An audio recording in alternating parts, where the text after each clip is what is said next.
जय श्री कृष्ण मित्रों, आज આપણે બનાવીશું ફ્લાવરમાંથી એકદમ નવી જ રેસીપી જે એકદમ યુનિક પણ છે અને ખાવામાં ખૂબ જ ટેસ્ટી લાગે છે। ફ્લાવર જોઈને બાળકોથી લઈને મોટા સૌનું મોઢું બગડી જતું હોય છે, પરંતુ આ રેસીપી તમે ઘરે ટ્રાય કરશો તો બાળકોથી લઈને મોટા સૌ હોંશે હોંશે ખાશે અને ખાવામાં ખૂબ જ ટેસ્ટી બને છે। તો વિડીયો પસંદ આવે તો વિડીયોને લાઈક આપજો, ચેનલને સબસ્ક્રાઈબ કરજો અને આવા નવા વિડીયો માટે कमेंट करवानुं भूलता नहीं।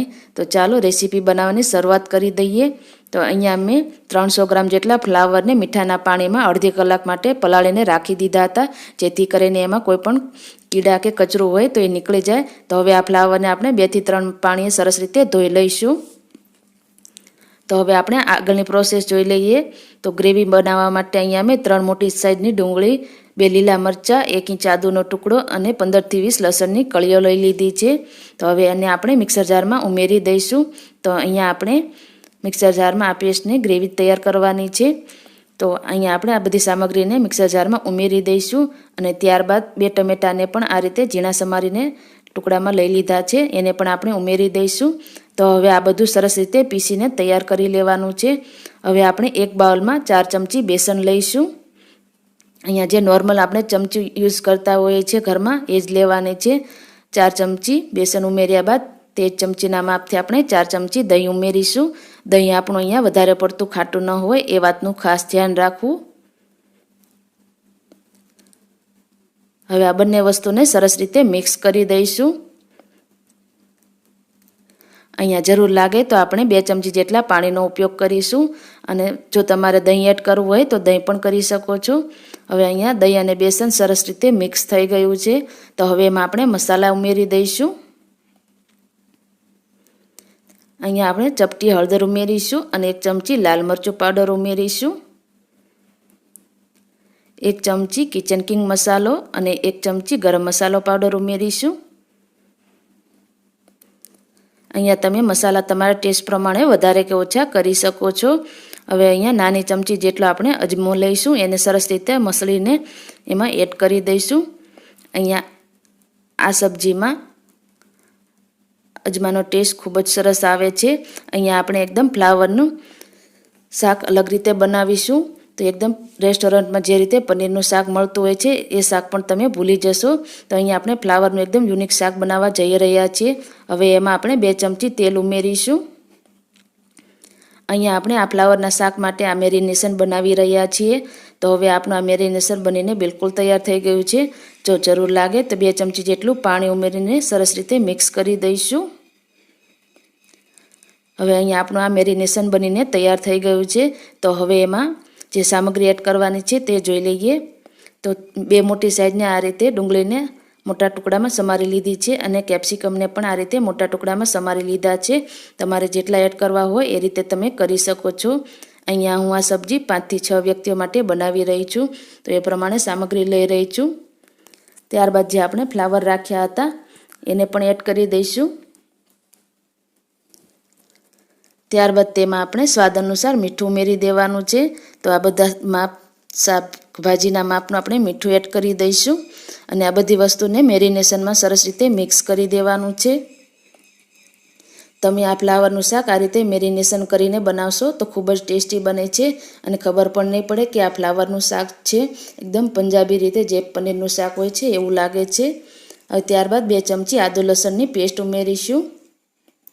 હવે ફરીથી આ મિશ્રણને સરસ રીતે મિક્સ કરી દઈશું। હવે આપણું મેરિનેશન બનીને તૈયાર થઈ ગયું છે। તો હવે એને ઢાંકણ ઢાંકીને 15 મિનિટ માટે સાઈડમાં રાખી દઈશું અને 15 મિનિટ બાદ આપણે ચેક કરી લઈશું। હવે 15 મિનિટ થઈ ગઈ છે તો આપણે જોઈ લઈએ।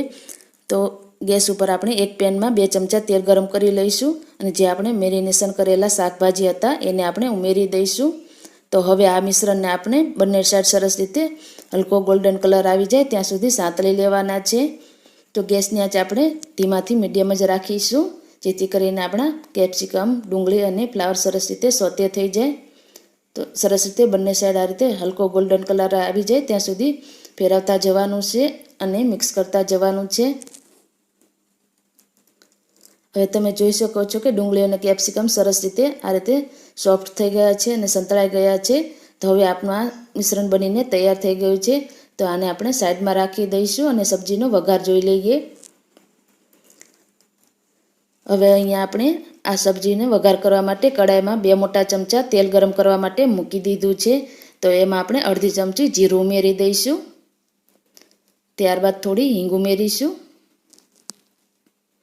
અહીંયા આપણે ખડા મસાલાનો બિલકુલ ઉપયોગ નથી કરી રહ્યા. જો તમને વધારે તીખું પસંદ હોય તો તમે કરી શકો છો.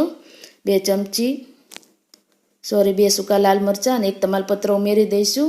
અને ત્યારબાદ આપણે તૈયાર કરેલી પેસ્ટ ઉમેરી દેવાની છે, જે આપણે ડુંગળી ટમેટાની એડ બનાવી હતી એ એડ કરી દઈશું. હવે આ પેસ્ટને સરસ રીતે તેલમાં મિક્સ કરી દઈશું. આ રીતે તમે ફ્લાવરનું શાક બનાવશો તો ખૂબ જ ટેસ્ટી બને છે અને ખાવામાં ખૂબ જ એકદમ ટેસ્ટી લાગે છે.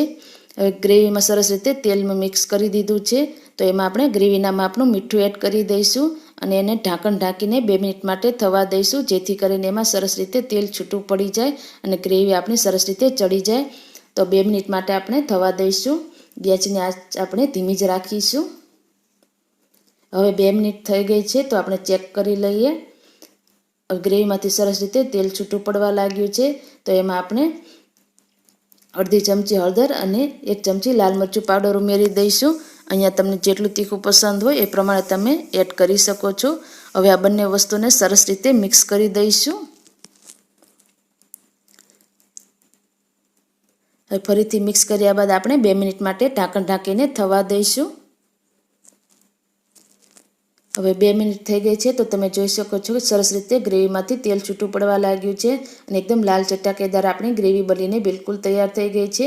તો હવે એમાં આપણે જે તૈયાર કરેલું શાકભાજીનું મિશ્રણ હતું મેરિનેશન વાળું, એને એડ કરી દેવાનું છે. હવે એને ગ્રેવીમાં સરસ રીતે મિક્સ કરી દઈશું.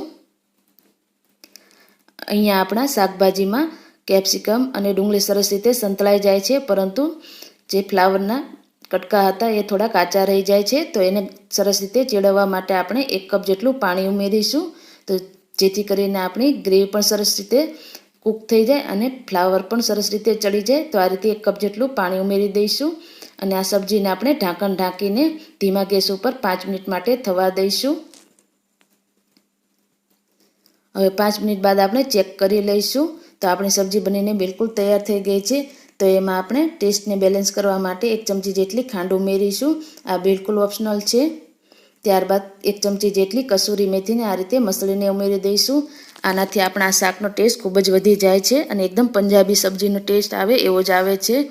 તો સરસ રીતે મિક્સ કરી દઈશું. હવે તમે ચાહો તો ગરમ મસાલા પાવડરને એવું એડ કરી શકો છો, પરંતુ અહીંયા મેં એડ નથી કર્યું. આપણે એકદમ પંજાબી સબ્જીને પણ ભૂલાવી દે એવી ફ્લાવરની સબ્જી બનીને બિલકુલ તૈયાર થઈ ગઈ છે.